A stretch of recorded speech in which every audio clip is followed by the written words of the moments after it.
Malam ini saya akan bercerita kisah nyata yang terjadi pada tahun 2024 dari salah satu pendengar channel kami yang tidak ingin disebutkan namanya. Dan inilah kisahnya. Panggil saja aku Tia.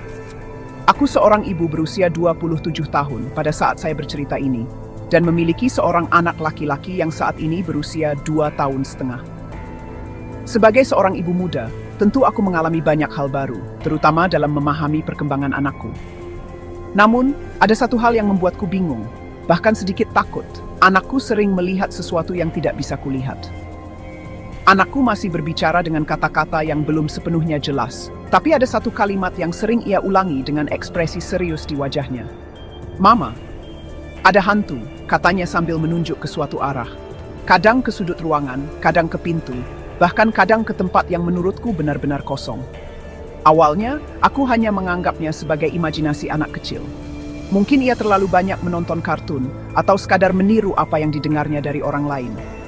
Namun, semakin sering itu terjadi, semakin sulit bagiku untuk mengabaikannya.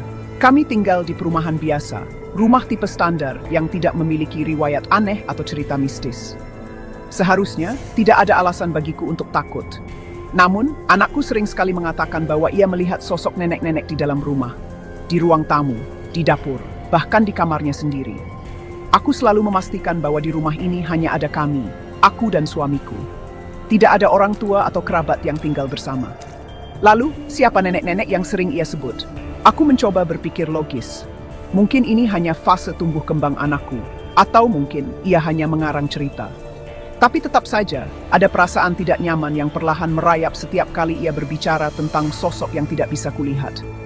Hingga akhirnya, kejadian aneh itu tidak hanya terjadi di rumah kami. Beberapa bulan lalu, aku mengunjungi rumah ibuku di kampung.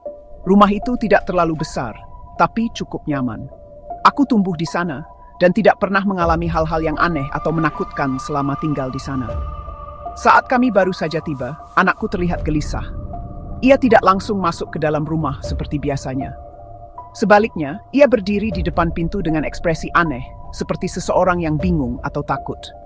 Aku menggendongnya dan masuk ke dalam, berpikir bahwa ia mungkin hanya lelah setelah perjalanan panjang.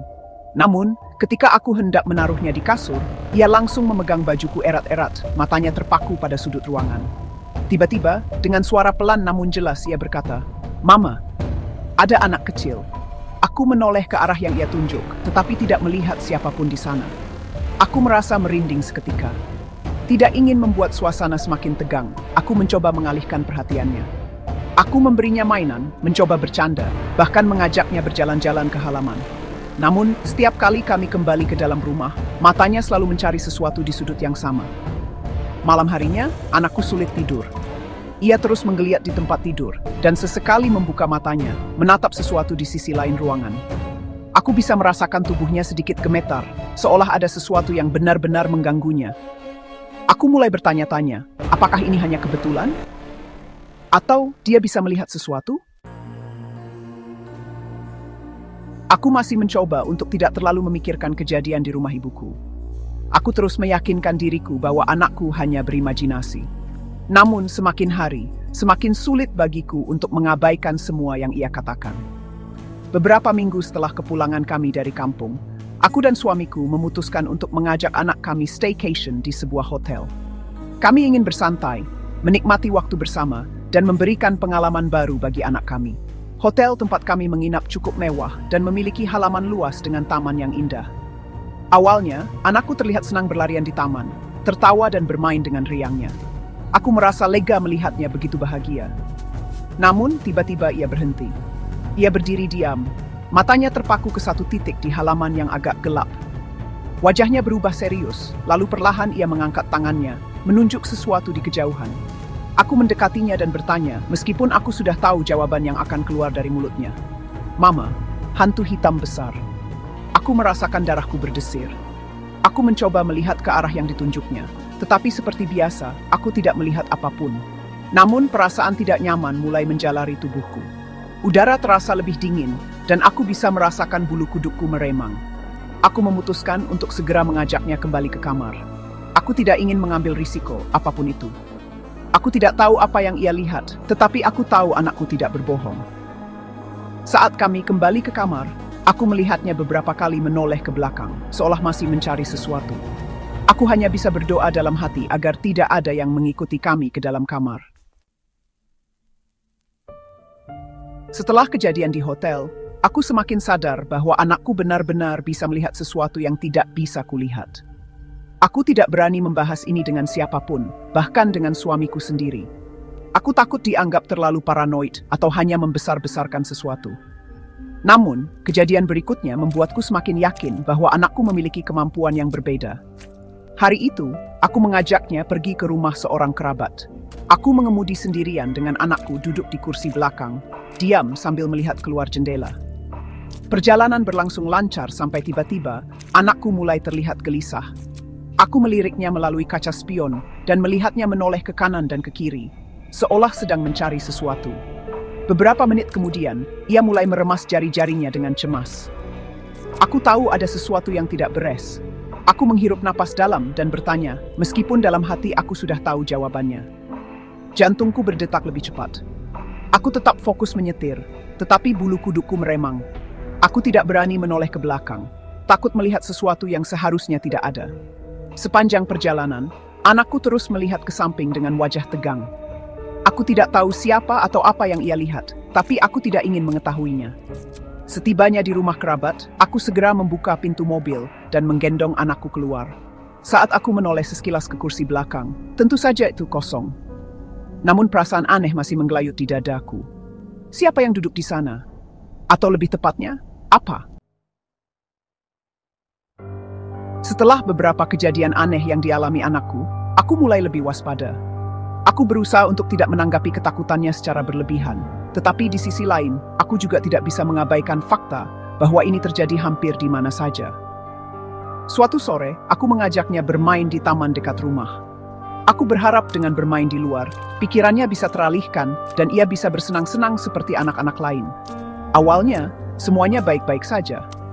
Ia berlari kecil di rerumputan, mencoba menaiki perosotan, dan tertawa melihat burung-burung yang berterbangan di langit. Aku merasa sedikit lega. Namun tiba-tiba ia berhenti. Ia berdiri diam, menatap ke salah satu ayunan yang berada di sudut taman. Ayunan itu kosong, tetapi perlahan mulai bergoyang sendiri meskipun tidak ada angin yang bertiup. Anakku tersenyum kecil, lalu melambai ke arah ayunan itu. Aku langsung merinding. Aku menelan ludah dan mencoba meyakinkan diriku sendiri bahwa ini hanya kebetulan. Tapi saat aku melihat ekspresi anakku, aku tahu ia benar-benar melihat sesuatu di sana. Aku buru-buru mengajaknya pulang. Aku tidak ingin berada di sana lebih lama lagi. Saat kami berjalan menjauh, aku tidak bisa menahan diri untuk tidak menoleh ke belakang. Ayunan itu masih bergerak pelan, seolah ada seseorang yang baru saja meninggalkannya. Malam itu, aku masih tidak bisa melupakan kejadian di taman. Aku mulai berpikir bahwa anakku benar-benar memiliki kemampuan yang berbeda. Aku mencoba mencari informasi di internet, membaca cerita dari orang-orang yang mengalami hal serupa. Beberapa orang mengatakan bahwa anak-anak kecil memang lebih sensitif terhadap kehadiran makhluk tak kasat mata. Tapi, mengapa harus anakku?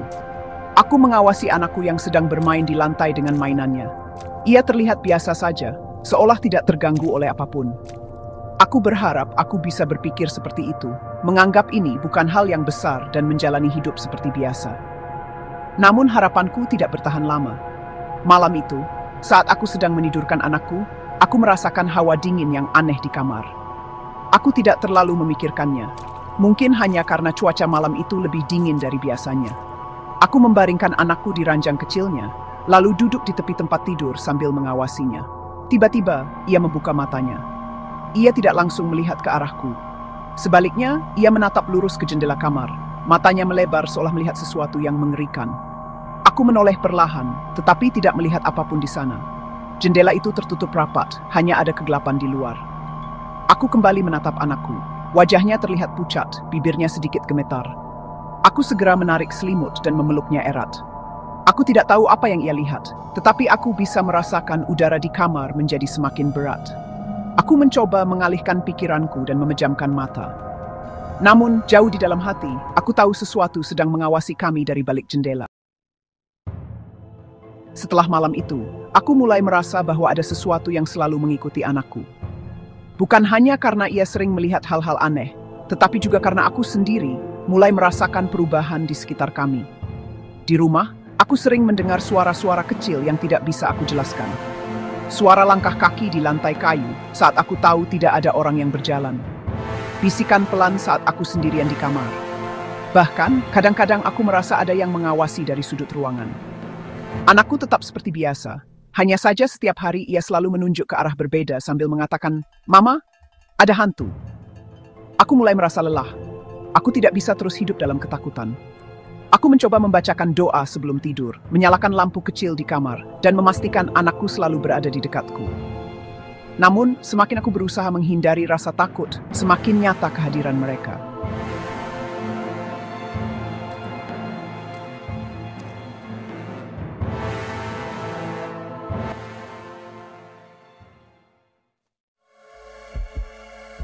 Hingga suatu malam, aku mendengar sesuatu. Saat aku hampir tertidur, aku mendengar suara anakku berbicara. Bukan dengan nada bicara biasa. Ia seperti sedang mengobrol dengan seseorang. Aku membuka mataku dan melihat ke arah ranjang anakku. Ia masih berbaring, tetapi bibirnya bergerak pelan seperti sedang berbicara dalam bisikan. Aku berusaha mendengarkan, tetapi suara yang keluar dari mulutnya tidak jelas. Seperti gumaman dalam bahasa yang tidak aku mengerti. Jantungku berdebar kencang. Aku segera mendekatinya dan mengusap dahinya. Ia masih setengah sadar, matanya sedikit terbuka, tetapi tatapannya kosong. Aku membisikkan namanya, berharap ia akan terbangun. Tapi sebelum aku sempat menyentuhnya lebih jauh, ia tiba-tiba menoleh ke arahku. Gerakannya terlalu cepat. Mata kecilnya menatapku tajam, tidak seperti biasanya. Aku merasa ada sesuatu yang berbeda. Lalu, ia berbisik sesuatu yang membuat bulu kuduku berdiri. "Jangan ganggu, Mama. Dia di sini."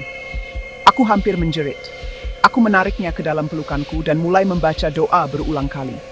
Aku tidak peduli apakah ini hanya mimpi buruk atau sesuatu yang lebih dari itu. Aku hanya ingin anakku kembali seperti semula. Beberapa detik kemudian, tubuhnya mulai melemas. Ia kembali tertidur dengan tenang, seolah tidak pernah terjadi apa-apa. Tapi aku tahu, sesuatu benar-benar ada di sini. Setelah kejadian malam itu, aku mulai mempertimbangkan untuk mencoba pindah rumah. Aku berpikir, mungkin ada sesuatu di rumah ini yang membuat anakku selalu melihat sosok-sosok aneh.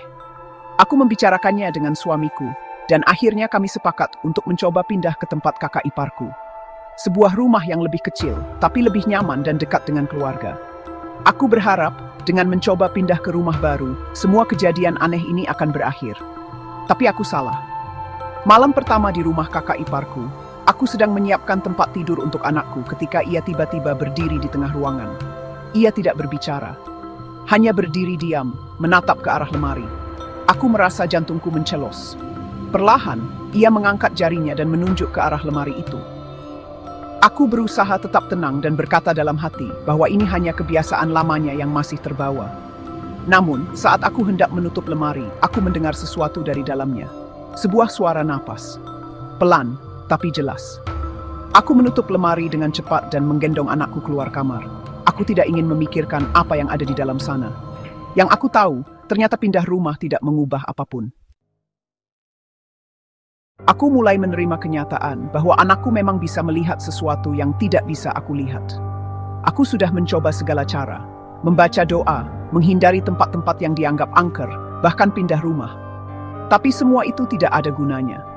Setiap tempat yang kami kunjungi, setiap ruangan yang kami masuki, anakku selalu melihat mereka. Terkadang nenek-nenek di sudut ruangan. Terkadang sosok anak kecil yang berdiri diam di pojok kamar. Terkadang bayangan hitam besar yang menatap dari kejauhan. Aku mulai bertanya-tanya, apakah ini hanya karena anak seusianya lebih sensitif? Ataukah anakku memang memiliki kemampuan yang berbeda? Aku tidak tahu jawabannya. Yang bisa aku lakukan hanyalah berdoa dan berharap agar ia selalu dilindungi. Aku tidak ingin ia hidup dalam ketakutan. Aku hanya ingin ia tumbuh seperti anak-anak lainnya. Tapi entah mengapa, aku merasa ini baru permulaan. Aku tidak tahu apakah suatu hari nanti anakku akan berhenti melihat mereka. Mungkin ini hanya fase yang akan berlalu seiring bertambahnya usia. Atau mungkin ini adalah bagian dari dirinya yang tidak akan pernah hilang. Aku hanya bisa berdoa agar ia selalu diberi perlindungan. Dan berharap suatu hari nanti ia bisa memberitahuku dengan lebih jelas tentang apa yang sebenarnya ia lihat.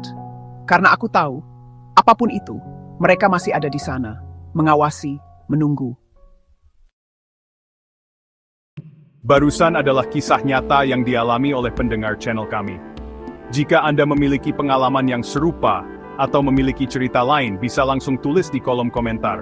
Siapa tahu, kami akan membawakan kisah kamu di kemudian hari. Untuk itu, bantu kami membangun channel ini dengan cara like dan subscribe. Terima kasih sudah menonton, dan sampai jumpa lagi.